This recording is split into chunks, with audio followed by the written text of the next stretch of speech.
Good morning বন্ধু বান্ধৱীসকল, আপোনালোক সকলোকে অসমীয়া ডেইলি ৰাশিফল চেনেললৈ স্বাগতম জনাইছোঁ। আজি শনিবাৰ 2025 জানুৱাৰী মাহৰ 25 তাৰিখ আৰু অসমীয়া মাঘ মাহৰ 11 তাৰিখ। আজি তিথি একাদশী, পক্ষ কৃষ্ণপক্ষ। আজি সূৰ্য উদয় হ'ব 6:14 আৰু সূৰ্য অস্ত যাব 4:56 এতিয়া আহিছোঁ ৰাশিফলসমূহলৈ। মেষ ৰাশি। মেষ ৰাশিৰ জাতক জাতিকাসকল বহুত বেছি চিন্তাই মানসিকভাৱে কঙা কৰিব পাৰে। ইয়াৰ পৰা পৰিত্ৰাণ পোৱাটো জৰুৰী, নহ'লে ই আপোনাক মানসিকভাৱে আৰু শাৰীৰিকভাৱে পংগু কৰি দিব পাৰে। ধন কেনেকৈ সঞ্চয় কৰে সেই গুণৰ অধিকাৰী আপুনি হ'ব, লগতে সেই গুণৰ জৰিয়তে আপুনি ধন সঞ্চয় কৰিব পাৰিব। এনেকুৱা মানুহৰ পৰা দূৰত থাকক যাৰ বেয়া অভ্যাসে আপোনাৰ ওপৰত বেয়া প্ৰভাৱ পেলাব পাৰে। ৰোমাঞ্চৰ বতৰ হয়, কিন্তু নিজৰ ভাৱনাসমূহক নিয়ন্ত্ৰণ ৰাখক, নহ'লে সম্বন্ধত ফাট মেলিব পাৰে। আজি আপুনি বহুত ভাল নিমন্ত্ৰণ পাব পাৰে, লগতে আপুনি এক আকস্মিক উপহাৰো পাব পাৰে। আপোনাৰ জীৱনসংগীৰ ৰুক্ষ ব্যৱহাৰে আপোনাক গোটেই দিন অশান্তি দি থাকিব পাৰে। লোকৰ মাজত থাকি আপুনি সকলোৰে সন্মান কৰিব জানে, সেইবাবে সকলোৰে মনত আপুনি নিজৰ এটা ভাল ছবি বনোৱাত সফল হৈছে। ঘৰত সুখ শান্তি অটুট ৰাখিবৰ বাবে ঘৰৰ উত্তৰ পশ্চিম দিশত 0 ৱাটৰ বাল্ব লগাওক। এতিয়া আহিছোঁ বৃষ ৰাশিলৈ। বৃষ ৰাশিৰ জাতক জাতিকাসকলৰ নিজৰ জীৱনসংগীৰ কথাত হস্তক্ষেপ কৰা বন্ধ কৰক। নিজৰ কামত কাম ৰাখিলেই আপোনাৰ ভাল হ'ব। অলপ দখল দিলে একো নাই, ইয়াতকৈ বেছি দিলে নিৰ্ভৰতা বাঢ়িব পাৰে। গহনা আৰু পুৰণি ঐতিহাসিক বস্তুৰ ব্যৱসায়ত ধন নিৱেশ কৰিলে লাভান্বিত হ'ব আৰু সমৃদ্ধিবান হ'ব। বৈবাহিক বন্ধনৰ বাবে ভাল সময় হ'ব। আজি আপোনাৰ আৰু আপোনাৰ প্ৰিয়জনৰ মাজত কোনোবা তৃতীয় ব্যক্তি আহিব পাৰে। সামাজিক আৰু ধাৰ্মিক অনুষ্ঠানৰ বাবে আজি এক বহুত শুভ দিন। বৈবাহিক জীৱনত কঠিন সময় গুচি যোৱাৰ পিছত আপুনি আজি অলপ শান্তি অনুভৱ কৰিব। পৰিয়ালৰ লগত যিকোনো শ্বপিং মলত যোৱাৰ সম্ভাৱনা আছে, অৱশ্যে ইয়াৰ ফলত আপোনাৰ খৰচ হ'ব পাৰে। ক'লা ৰঙৰ ধতুৰা ফুল শিৱলিংগত অৰ্পণ কৰিলে সুস্বাস্থ্য অটুট থাকিব। এতিয়া আহিছোঁ মিথুন ৰাশিলৈ। মিথুন ৰাশিৰ জাতক জাতিকাসকলৰ শাৰীৰিক অৱস্থা অধিক ভাললৈ আহিব যদিহে আপুনি নিজৰ সমস্যাসমূহ অন্যৰ লগত ভাগ বতৰা কৰে। কিন্তু মনত ৰাখিব যে এইবোৰ যদি আপুনি অৱহেলা কৰে তেন্তে পিছত আপোনাক অপকাৰ হ'ব পাৰে। কোনোবা ডাঙৰ সজাতি দল এটাত অংশীদাৰ হোৱাটো আপোনাৰ বাবে ভাল বুলি পৰিগণিত হ'ব। অৱশ্যে আপোনাৰ সেই হিচাপে খৰচো বাঢ়িব পাৰে। অনাকাংক্ষিতভাৱে সন্ধিয়া আগমন হোৱা আত্মীয়ৰ বাবে আপোনাৰ ঘৰ ভৰি থাকিব পাৰে। আপোনাৰ প্ৰেম এক নতুন স্তৰ লাভ কৰিব। দিনৰ আৰম্ভণি হ'ব আপোনাৰ প্ৰিয়জনৰ এক হাঁহিদি আৰু ৰাতিৰ সমাপ্ত হ'ব এই সপোনেদি। আজি নিজৰ বিবেকৰ ব্যৱহাৰ কৰি ঘৰৰ সকলোৰে লগত কথা পাতক। এনেকৈ নাপাতিলে বিনা কাৰণত কাজিয়া লাগি আপোনাৰ সময় নষ্ট হ'ব পাৰে। আজি আপুনি গম পাব যে কিয় বিয়াৰ সম্পৰ্ক স্বৰ্গতে নিৰ্ধাৰণ হয়। আজি আপুনি গোটেই চিন্তা পাহৰি নিজৰ কলাত্মক দিশটো প্ৰকাশ কৰিব পাৰে। ৰঙা খাৰু আৰু ৰঙা বস্ত্ৰ কন্যাক দান কৰিলে আপোনাৰ আৰ্থিক স্থিতিত উন্নতি হ'ব। এতিয়া আহিছোঁ কৰ্কট ৰাশিলৈ। কৰ্কট ৰাশিৰ জাতক জাতিকাসকলৰ স্বাস্থ্যৰ ফালেদি চাব গ'লে আজিৰ দিনটো বহুত ভাল হ'ব। আপোনাৰ সদায় সুখী মনোভাৱে আপোনাৰ আত্মবিশ্বাস বঢ়াত সহায় কৰিব। যিবিলাক লোকে কোনোবা অজ্ঞাত লোকৰ পৰামৰ্শ অনুযায়ী ক'ৰবাত আৰ্থিক বা অন্য কিবা পণ্য নিৱেশ কৰিছিল, সিহঁতৰ আজি লাভ হোৱাৰ পূৰ্ণ সম্ভাৱনা আছে। আপুনি আপোনাৰ বাকী সময় সন্তানৰ লগত অতিবাহিত কৰিব বিচাৰে, লাগে ইয়াৰ লগত আপোনাৰ কিবা বিশেষ একোৱেই কৰিব লাগে। আজি আপুনি নিৰাশ হ'ব পাৰে, কাৰণ আপুনি ভবামতে আপোনাৰ প্ৰিয়জনৰ লগত ফুৰিব যোৱাৰ পৰিকল্পনাত জটি পৰিব পাৰে। আজি আপুনি অৱসৰ সময়ত নতুন কাম এটা কৰিব পাৰে, কিন্তু এই কামটোত আপুনি ইমান ব্যস্ত হৈ পৰিব যে আপোনাৰ জৰুৰী কামো এৰা খাই যাব পাৰে। জীৱনসংগীৰ কিবা হঠাৎ হোৱা পৰিকল্পনাৰ বাবে আপোনাৰ আগৰ পৰা কৰা পৰিকল্পনা বাতিল হ'ব পাৰে, কিন্তু আকৌ আপুনি অনুভৱ কৰিব যে যি হয় ভালৰ বাবে হয়। ল'ৰা ছোৱালীৰ লগত সময় কেনেকৈ পাৰ হৈ গমেই পোৱা নাযায়। এই কথাটো আজি আপুনি সন্তানৰ লগত সময় অতিবাহিত কৰা সময়ত গম পাব। লোৰ পাত্ৰত পানী খোৱাটো প্ৰেম সম্পৰ্কৰ বাবে অতি শুভ। এতিয়া আহিছোঁ সিংহ ৰাশিলৈ। সিংহ ৰাশিৰ জাতক জাতিকাসকলৰ ধৈৰ্য বনাই ৰাখক, কাৰণ আপোনাৰ বুজাৰ শক্তি আৰু প্ৰয়াসে আপোনাক সফলতা লাভ কৰাত নিশ্চয় সহায় কৰিব। কোনোবা ঘনিষ্ঠ বন্ধুৰ সহায়ত আজি ব্যৱসায়ত বহুত পৰিমাণৰ লাভৰ আশা আছে আৰু এই ধন আপোনাৰ বহুতো অসুবিধা দূৰ কৰিব পাৰে। এক পাৰিবাৰিক আয়োজনত আপোনাৰ সকলো ধ্যান কেন্দ্ৰীভূত হ'ব। প্ৰেম ৰোমাঞ্চ বহুত ৰোমান্টিক হ'ব, এইবাবে তাৰ লগত সম্পৰ্ক কৰক যাক আপুনি সঁচাকৈ ভাল পায় আৰু এই দিনক ভালকৈ উদযাপন কৰক। ঘৰৰ পৰা বাহিৰত ওলাই আজি আপুনি সতেজ বতাহত খোজ কাঢ়িব ভাল পাব। আজি আপোনাৰ মন শান্ত থাকিব, যিটোৰ লাভ আপুনি গোটেই দিন পাব পাৰে। এইটো কথন আছে যে মহিলা শুক্ৰ আৰু পুৰুষ মংগল গ্ৰহৰ বাসিন্দা, কিন্তু আজিৰ দিনা বিবাহিত শুক্ৰ আৰু মংগল পৰস্পৰৰ লগত সংযুক্ত হৈ যাব। আজি আপুনি বন্ধু নাইবা ঘনিষ্ঠ সম্বন্ধীয় কাৰোবাৰ লগত নিজৰ মনৰ কথা প্ৰকাশ কৰিব। আহঁত গছত পানী নিবেদন কৰিলে দিনটো ভালভাৱে পাৰ হ'ব।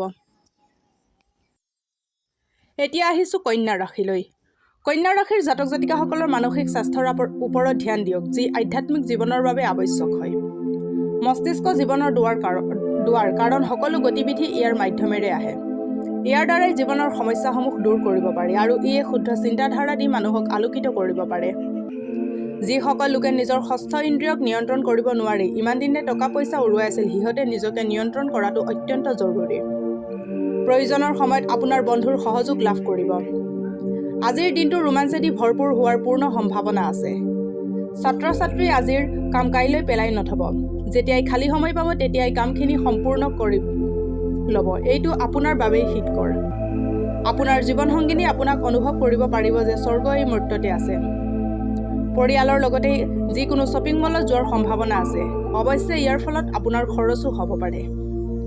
আপোনাৰ অনুভৱ হ'ব পাৰে যে আপুনি দিনটোৰ ভাল সময়খিনি ব্যৰ্থ কৰি আছে। ইয়াৰ পৰা পৰিত্ৰাণ পাবলৈ আহঁত গছৰ যতন লওক। এতিয়া আহিছোঁ তুলা ৰাশিলৈ। তুলা ৰাশিৰ জাতক জাতিকাসকলৰ নিজৰ নৈৰাৰ্থক ভাৱনাসমূহ আৰু বৃত্তিৰ ওপৰত নিয়ন্ত্ৰণ ৰাখক। আপোনাৰ ৰক্ষণশীল চিন্তা, পুৰণিকলীয়া ভাৱনা আপোনাৰ প্ৰগতিত বাধা হৈ থিয় দিব পাৰে অথবা তাৰ দিশ পৰিৱৰ্তন কৰিব পাৰে আৰু আপোনাৰ ৰাস্তাত বহুত বাধা আহিব পাৰে। আজি আপোনাৰ কোনো অজ্ঞাত উৎসৰ পৰা পইচা প্ৰাপ্ত হ'ব পাৰে, যাৰ বাবে আপোনাৰ বহুতো আৰ্থিক সমস্যা দূৰ হ'ব। কোনোবা পুৰণি পৰিচিত ব্যক্তি আপোনাৰ সমস্যাৰ কাৰণ হ'ব পাৰে। আপোনাৰ এই চমৎকৃত আৰু উজ্জ্বল চকু দুযোৰে আপোনাৰ প্ৰিয়জনৰ এন্ধাৰ ৰাতিও পোহৰ কৰি তুলিব পাৰে। যিসকল লোক যোৱা কিছুদিনৰ পৰা বহুত ব্যস্ত হৈ আছিল, আজি সিহঁতে নিজৰ বাবে অলপ সময় মিলাব পাৰিব। আজিৰ দিনটোৱে আপোনাক আপোনাৰ প্ৰিয়জনৰ ৰোমান্টিক ভাৱনাসমূহ সম্পূৰ্ণৰূপে দেখুৱাব। বাদ্যযন্ত্ৰ বজাব জানে যদি আজি আপোনাৰ দিন সংগীতময়ভাৱে অতিবাহিত হ'ব পাৰে। বিধৱা মহিলাক সহায়ৰ হাত আগবঢ়ালে স্বাস্থ্য ভালে থাকিব। এতিয়া আহিছোঁ বৃশ্চিক ৰাশিলৈ। বৃশ্চিক ৰাশিৰ জাতক জাতিকাসকলৰ এজন আধ্যাত্মিক ব্যক্তিয়ে প্ৰচুৰ আশীৰ্বাদ আৰু মনত শান্তি লৈ আপোনাৰ তাত পদাৰ্পণ কৰিব। যদি আপুনি ঘৰৰ বাহিৰত থাকি পঢ়া শুনা অথবা চাকৰি কৰি আছে, তেন্তে সেইবোৰ মানুহৰ পৰা দূৰত থাকক, যাৰ বাবে আপোনাৰ সময় আৰু ধনৰ অপচয় হয়। পাৰিবাৰিক সমাৰোহ অথবা অনুষ্ঠান আৰু মহত্বপূৰ্ণ উৎসৱৰ বাবে এয়া এক ভাল দিন হিচাপে বিবেচিত হ'ব। আপোনাৰ হাঁহি আপোনাৰ প্ৰিয়জনৰ মনত সুখৰ লহৰ আনিবলৈ সকলোতকৈ ভাল উপাদান। আজিৰ সময়ত নিজৰ বাবে সময় উলিওৱা বহুত কঠিন। তথাপি আজি এনেকুৱা এটা দিন যেতিয়া আপোনাৰ নিজৰ বাবে বহুত সময় থাকিব। আজি আপোনাৰ মা দেউতাই আপোনাৰ জীৱনসংগী কিছু ভাল আশীৰ্বাদ দিব পাৰে, যাৰ ফলত আপোনালোকৰ বৈবাহিক জীৱন অধিক সুন্দৰ হৈ পৰিব। আজি আপোনাৰ অনুভৱ হ'ব যে আপোনাৰ প্ৰেমিকা আপোনাৰ পৰা দূৰ হৈ আছে। আৰ্থিক স্থিতি শক্তিশালী কৰিবৰ বাবে সূৰ্য দেৱতাক পুৱাৰ ৰঙা ফুল অৰ্পণ কৰক। এতিয়া আহিছোঁ ধনু ৰাশিলৈ। ধনু ৰাশিৰ জাতক জাতিকাসকলৰ কিছুদিনৰ পৰা হৈ থকা ঘটনাবোৰৰ পৰা আপোনাৰ মন অস্থিৰ হৈ থাকিব। শাৰীৰিক আৰু মানসিক শান্তি লাভৰ বাবে ধ্যান আৰু যোগ আপোনাৰ বাবে লাভজনক হ'ব। বিবাহিত দম্পতীসকল আজি সন্তানৰ শিক্ষাৰ বাবে ভালেখিনি অৰ্থ খৰচ কৰিবলগীয়া হ'ব পাৰে। ডাক অথবা পোষ্ট অফিচৰ দ্বাৰা লাভ কৰা যিকোনো মহত্বপূৰ্ণ বাৰ্তা অথবা খবৰ আপোনাৰ আৰু আপোনাৰ সম্পূৰ্ণ পৰিয়ালৰ বাবে সুখৰ বতৰা লৈ আহিব। আপোনাৰ প্ৰিয়জনৰ সততাৰ ওপৰত সন্দেহ নকৰিব। আপুনি ঘৰৰ সৰু সদস্যগণৰ লগত সময় ব্যতীত কৰা শিকিব লাগে। যদি আপুনি এনেকুৱা নকৰে, তেন্তে আপুনি ঘৰত সদ্ভাৱ বনাই ৰখাত বিফল হ'ব। যদি আপুনি বৈবাহিক জীৱনত বহুত দীঘলীয়া সময়ৰ পৰা অসুখী হৈ আছে, তেন্তে আজিৰ দিনাখন আপোনাৰ অৱস্থা ভাল হোৱা যেন অনুভৱ কৰিব। ব্যৱসায়ত লাভ আজি এই ৰাশিৰ ব্যৱসায়ীৰ বাবে সোণোৱালী সপোন সঁচা হোৱাৰ দৰে হ'ব। ঘৰত একুৰিয়াম এটা স্থাপন কৰি মাছবোৰক দানা খোৱালে ধনৰ বৃদ্ধি হ'ব। এতিয়া আহিছোঁ মকৰ ৰাশিলৈ। মকৰ ৰাশিৰ জাতক জাতিকাসকলৰ মাজৰ পৰা যিসকল লোক অফিচত অধিক সময় কাম কৰি আছিল, সিহঁত আজি শক্তিৰ নাটনিৰ লগত যুঁজি আছে। আজি সেইসকল লোক আকৌ তেনেকুৱা সমস্যাৰ পৰা জৰ্জৰিত হ'ব পাৰে। আপোনালৈ মোৰ এটাই পৰামৰ্শ যে ধূম্ৰপান আৰু মাদক দ্ৰব্য সেৱনৰ পৰা এৰাই চলক। এইবোৰে আপোনাৰ স্বাস্থ্যৰ অপকাৰিতাৰ লগতে আপোনাক আৰ্থিকভাৱে দুৰ্বলো কৰি তোলে। জীৱনৰ খলাবোমাত সিহঁতৰ খোজত খোজ মিলাই সহযোগ কৰক। আপোনাৰ পৰিৱৰ্তিত ব্যৱহাৰ সিহঁতৰ বাবে আনন্দৰ কাৰক হৈ উঠিব। আপোনাৰ সম্পত্তি বাঢ়িব আৰু আপুনি সহজতে বিপৰীত লিংগৰ লোকক নিজৰ পিনে আকৰ্ষিত কৰিব। ব্যস্ত দিন এটা অতিবাহিত কৰাৰ পিছতো আজি আপুনি নিজৰ বাবে সময় উলিয়াবলৈ সক্ষম হ'ব। বাকী সময়ত আপুনি আজি ৰচনাত্মক কাম কিছুমান কৰিব পাৰে। আপোনাৰ জীৱন নগৰী আপোনাক পাই নিজকে ভাগ্যৱান বুলি ভাবিব। এই মুহূৰ্তসমূহৰ ভৰপূৰ ব্যৱহাৰ কৰক। কোনো ফিল্ম বা নাটক চাই আপোনাৰ আজি পাহাৰত যাবলৈ মন যাব পাৰে। আৰ্থিক স্থিতি ভাল কৰিবৰ বাবে গাই গৰুক গুৰ খুৱাওক। এতিয়া আহিছোঁ কুম্ভ ৰাশিলৈ। কুম্ভ ৰাশিৰ জাতক জাতিকাসকলৰ আকাশত ধোঁৱাচাং পাতি থাকোঁতে সময় খৰচ নকৰিব। ভাল কামবোৰত সময় দিব, কাৰণ নিজৰ শক্তি আৰু উৰ্জা বচাই ৰাখক।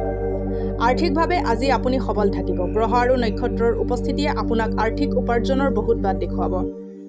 এনেকুৱা মানুহৰ পৰা দূৰত থাকক যাৰ বেয়া অভ্যাস আপোনাৰ ওপৰত বেয়া প্ৰভাৱ পেলাব পাৰে। আপুনি উদাৰতা আৰু স্নেহেৰে ভৰা প্ৰেমৰ উপহাৰ পাব পাৰে। ব্যৱসায়িক কাৰণজনিত যাত্ৰাই আপোনাক লাভজনক ফলাফল দিব পাৰে। আপোনাৰ জীৱনসংগী আজি আপোনাক সুখী কৰিবলৈ যৎপৰোনাস্তি চেষ্টা কৰাটো চকুত পৰিব। স্কুলত আজি আপুনি ছিনিয়ৰৰ লগত কাজিয়া লাগিব পাৰে। এনেকুৱা কৰাটো আপোনাৰ বাবে ঠিক নহ'ব। নিজৰ খঙত নিয়ন্ত্ৰণ ৰাখিব। ভগৱান শিৱ, ভৈৰৱ আৰু হনুমানক দৈনিক পূজা কৰক। পৰিয়ালত সুখ আৰু শান্তি লাভ হ'ব। এতিয়া আহিছোঁ মীন ৰাশিলৈ। মীন ৰাশিৰ জাতক জাতিকাসকলৰ শিশুৰ লগত খেলি সময় অতিবাহিত কৰিলে ভাল আৰু সতেজ তথা সন্তুষ্ট লাভ কৰিব। শিশুসকলৰ তাত এই ক্ষমতা প্ৰকৃতিয়ে দিয়া। এই গুণ আপোনাৰ পৰিয়ালৰ লগতে পৃথিৱীৰ সকলো শিশুৰ মাজতে প্ৰদত্ত। সিহঁতে আপোনাক সন্তুষ্টি আৰু শান্তি দিব পাৰে। আৰ্থিক দিশত ভাল চলি থকা বাবে আপুনি জৰুৰী বস্তুবোৰ কিনাত সহজ হ'ব। আপোনাৰ বন্ধু অথবা আত্মীয়ক আপোনাৰ আৰ্থিক কাম-কাজ আৰু পইচা পাতিৰ প্ৰদৰ্শন নকৰিব, নহ'লে অতি সোনকালে আপোনাৰ খৰচ বাজেটতকৈ অধিক হোৱা আৰম্ভ হ'ব।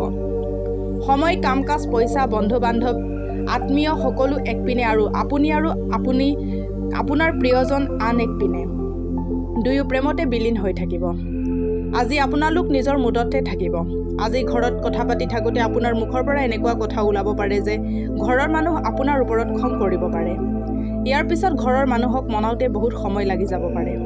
আজি আপুনি এনেকুৱা অনুভৱ কৰিব যে আপোনাৰ জীৱনসংগীৰ জৰিয়তে আপোনাক সৰু কৰিব বিচৰা হৈছে। যিমান দূৰ সম্ভৱ এইবোৰ কথা গুৰুত্ব সহকাৰে নল'ব।